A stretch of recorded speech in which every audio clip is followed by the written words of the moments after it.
Hey, this is Mad Movie Mark of the Mad Movie Mark Movie Review. Thank you for joining me as I review the 1964 Japanese drama suspense Woman in the Dunes. ひどいもんだな、こいつ。Hey, that's not fair. That's my reviews can't be that bad, right?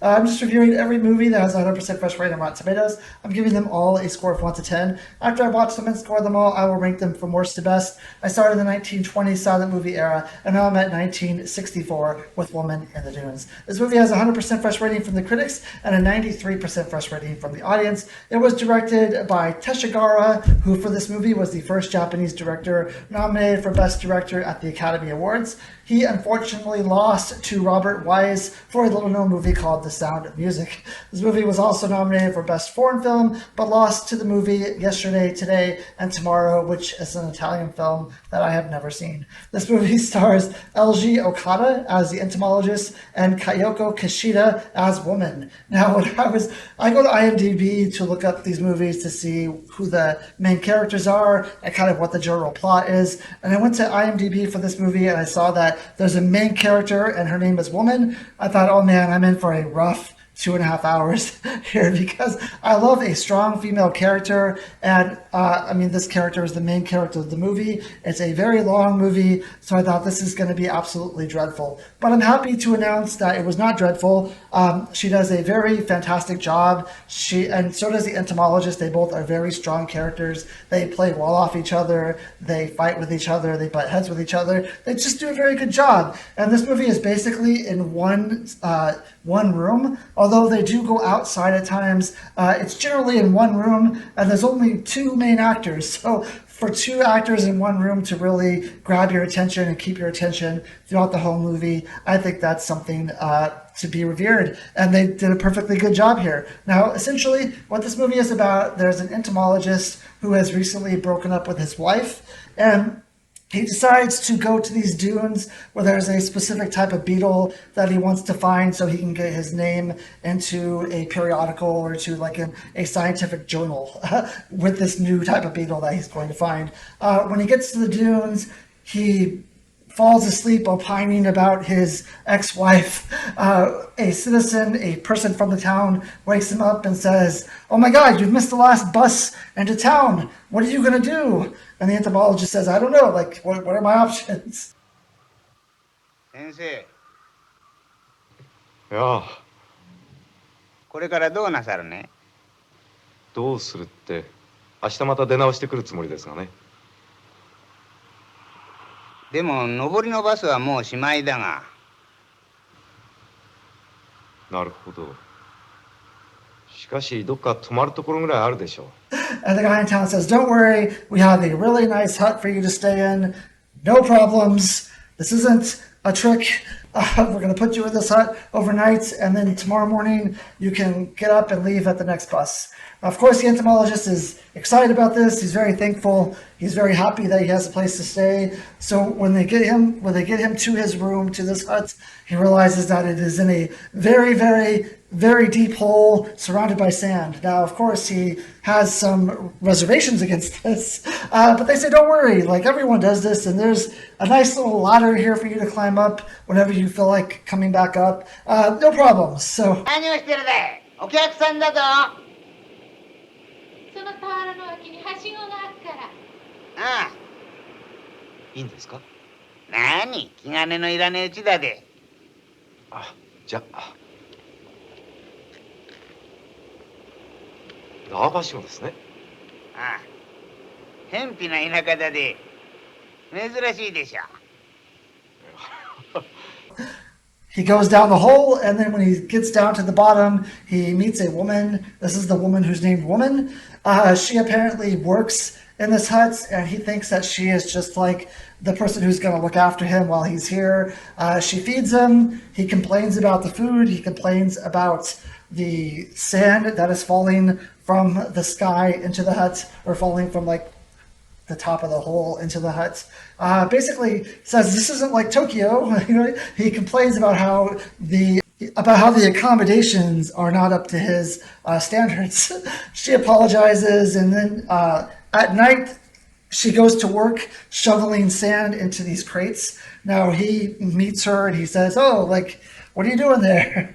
And she says, it's my job to shovel sand. I just shovel sand all night for like 8 or 9 hours. And then in the morning, they hoist it up and they sell it to make concrete, very poor quality concrete.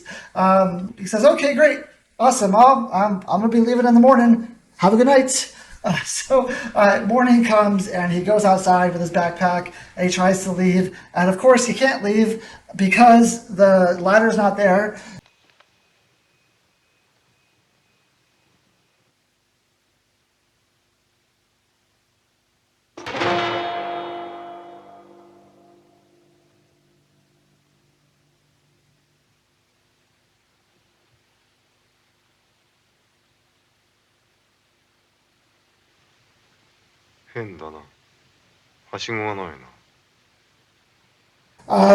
And because it would be a very short movie if he was able to leave, he goes back inside and he says, hey, I know you've been working all night, but knock, knock, can you please wake up? I need to leave, but there's no ladder here.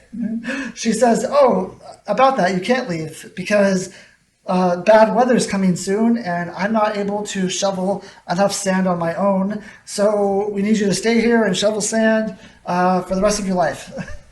Now, of course, he doesn't want to do this. He thinks this is a terrible idea. So he quickly tries to find easy ways out of the hole. He goes a bit psychotic, sort of. And, like you would when you're stuck in a situation, like if you're claustrophobic and you're stuck in a place that you can't get out of, is basically what this is supposed to be doing. And he can't get out. So he decides that he's going to tie this woman up and he's going to use her as bait. なんだか調査に回っていた学生さんが3軒置いた隣に今もいるそうですよ。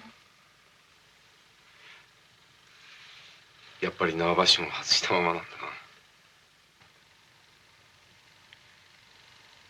な。若い人たちはなかなか居ついてくれませんからね。And he's going to tell the people at the top of the hole, he's going to be like, hey, top of the hole people, I have this girl tied up and you can't get her back until you let me out. And of course they don't do this. Now, he has this idea throughout the movie that she somehow controls her life, that she would be able to get out of this hole whenever she wants to, that she could call the people from the top and they would let her out. I don't know where this idea came from, and maybe they say this somewhere in the movie and I missed it, but this is like a crucial part of the movie where he thinks that she has control over this, and that she can just leave whenever she wants. And I don't believe this to be true. I never saw any proof of this, that she could just leave whenever she wants to, but this is his way of thinking, that she could just leave. Now, she does talk about in the movie how her husband and her child died, and how this is her home, and she doesn't want to leave because they're here, and because this is like the only thing that she's known. She opines a lot about Tokyo and how she thinks Tokyo looks, and it must be extravagant. There must be really great people there. There must be lovely women there. It must be a great place to be. But I'm content in my hole. I'm content with my job. I'm content with what I'm doing every day, and I just don't want to leave the hole.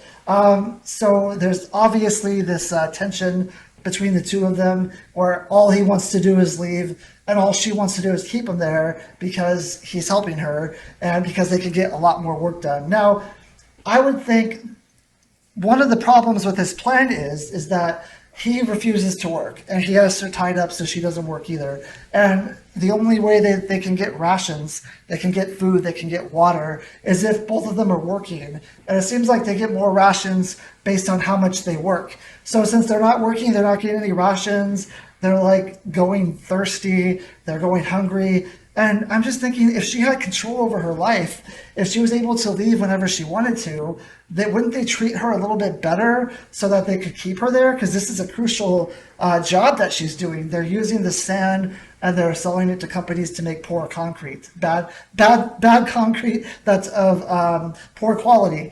And they need her there. I mean, there's other holes, there's other people working as well. She talks about another guy who was in the same situation as him, where he was kind of captured and is forced to work as well. But I just don't believe that she can get out whenever she wants. I don't believe that because I just think that they would treat her better and that they would give her more the rations that she needed to survive. And it just seems like she's expendable. Like if she dies, it's fine. Like we'll just get someone else. I don't know. I feel like she doesn't have control over this, that she actually does it, but he thinks that she does. Anyway, there's a scene later on in the movie, maybe like middle of the movie, where there's a lot of tension building up between them, and they end up having like sexual relations with each other, which I wasn't a huge fan of. I'll talk more about that later, maybe, but I just thought there was this like, I felt like there was this mood, that the movie was in. It was at this pace, and that it just kind of like ruined things for me when they decide to do this, because it doesn't further, there's no relationship here. It doesn't further their relationship. It doesn't make him want to stay. It doesn't make her want to leave. It just kind of happens because they're frustrated and they do it. And I don't know. I just wasn't a huge fan of it. Eventually he's able to climb out of the hole. A lot of the movie is spent on him developing this device that he can hook and like climb out of the hole.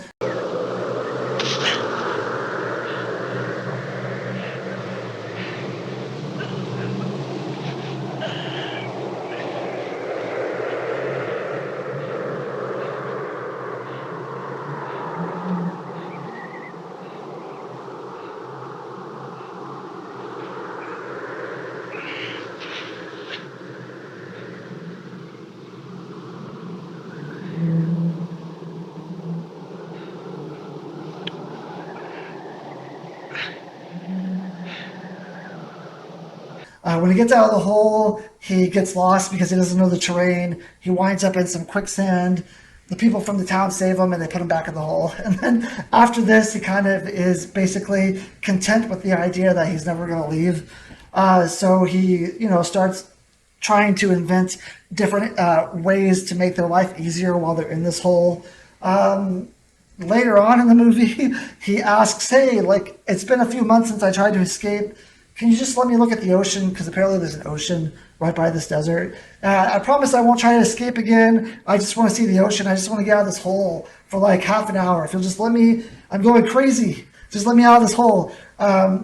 They say, okay, well, let me talk to the other top of the hole people up here, the top of the hole council, and we'll get back to you. So they eventually get back to him and say, yes, we can let you see the ocean, but first you have to bring your woman out here and you have to have sex with her in front of all of us. There's like 40, 50 people on top of this this hole. And we have to be able to watch, play drums, and wear really creepy masks while you're doing it. So he basically explains this to the woman, and she says, no, I don't want to have sex out in front of them. That's crazy. You're an idiot. There's no reason to do that.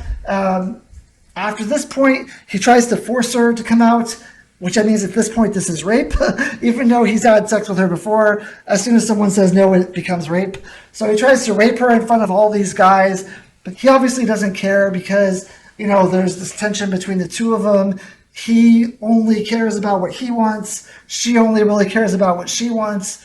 And they're both willing to kind of do whatever they have to get what they want. So at this point, she becomes an ends to a means to an end, sorry. She becomes a means to an end where she's not a person anymore. She's just an object that he can use to see the ocean.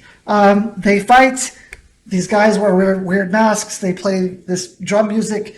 Eventually, she wins, and he doesn't rape her.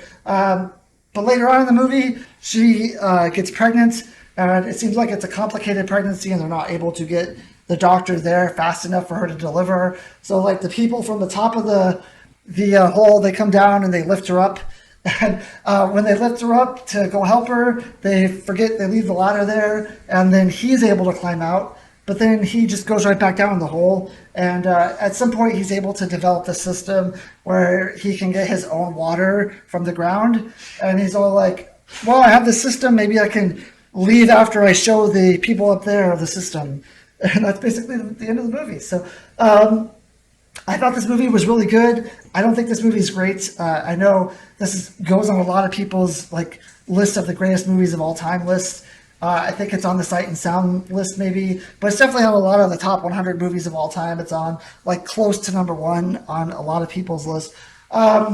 The opening was very solid.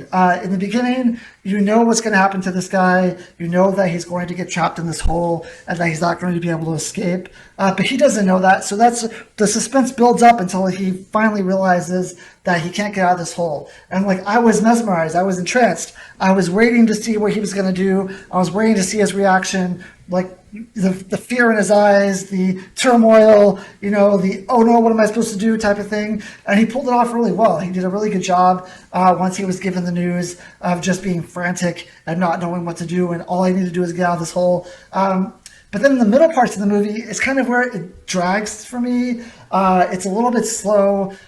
When he ties her up and then when they end up having sex, I don't know. I feel like a lot of it's not needed or it drags on a little too much. A 2.5 hour movie, I mean, you could probably easily have cut at least half an hour or 45 minutes just of the middle scenes alone. He spends a lot of time with her tied up. He spends a lot of time, trying to convince the people to let him out. He spends a lot of time with this idea that they're not going to get rations, that they're starving, and that they're going thirsty, and that eventually his only option is to untie her and to start working. And I didn't feel a lot of this was suspenseful because I figured he was going to get out of it. I figured that eventually they would start working again. He would realize that. So, like, there's no build up to anything here for me. And I guess the payoff is that they have this tension-ridding sex, but I didn't think that was good either. I felt like they both felt a certain way about each other. They didn't fall in love when they had sex. It was just there, just to be there. I felt like just to show that these two people have a lot of tension, and this is the way that they're going to get rid of it. And I was even more, I would say, taken out of the movie, and I was even more not a fan of the rape scene where he's trying to rape her. I thought that the weird masks. I realize it's probably a cultural thing. I don't mean weird. I mean, it's weird in where it's at in the movie. Like, it's a weird situation where it's put in the movie with them playing the drums and wearing the masks and like wanting to see this woman raped. I just thought it was creepy. I mean, it wasn't enjoyable. I didn't think it was necessary. Sure, it shows he's like gradually going insane. It shows that at this moment she's just an object to him and that he'll do anything to get out of the situation. But I already believe that. Like, you don't have to further show that he will do anything to get out of this. You've spent the past 2 hours proving that. And like, why are you pigeonholing this rape scene in the movie? I just wasn't about it. And, I'm obviously probably in my own camp here because this movie is widely loved by everyone, but it just wasn't for me. This scene is it's uncomfortable, and it really did nothing. It did nothing for me from a story perspective, from a character building perspective. It just told me stuff I already knew, so I wasn't a huge fan of that either. And then the end of the movie, I realized why he went back in the hole. Like, maybe he feels like this is his home now. Maybe he realizes that back home he just does a lot of mundane tasks as well, and it's not that much different from being in the hole. Or maybe he thought that since she was taken out of the hole, that now he has to keep it up for her. He has to keep the house up. He has to make sure that he digs all the sand away. Maybe he feels like now this is something he has to do for her. I honestly don't know. Those are just my speculations as to why he went back down the hole. But if I'm looking at it from like a point of view, from my point of view, I would have gotten out of the hole. I would have been like, okay, I'm done with the situation. They'll find someone else to put in the hole with her. I really like my life up there. I like the city. I like being able to go wherever I want. I like not having to, like, of course, like in real life, you work, you get money, you buy food. In this movie, he works, they give him rations and water. Sure, but like, up on top of the hole, you can buy other stuff. You can do other things. You can enjoy your life. And I don't know. From that perspective, it's like the movie was kind of irritating to me, even though I understand why he went back in the hole. I just thought it was like like not a good decision. I know a lot of people love the ending of the movie. They say, "Wow, that's so deep, that's so amazing that he went back in the hole," and like he's like complete his character arc, and he's done a complete 180 and all this stuff. Like, sure, but that doesn't mean I have to like enjoy it. That doesn't mean that I have to like it. I can understand it. I can say, yes, I understand why the movie ended the way it did. But for me, it wasn't a satisfying ending. For me, it just wasn't what I was hoping for. And I just didn't really like it. That's just how it is. So all in all, the acting is fantastic.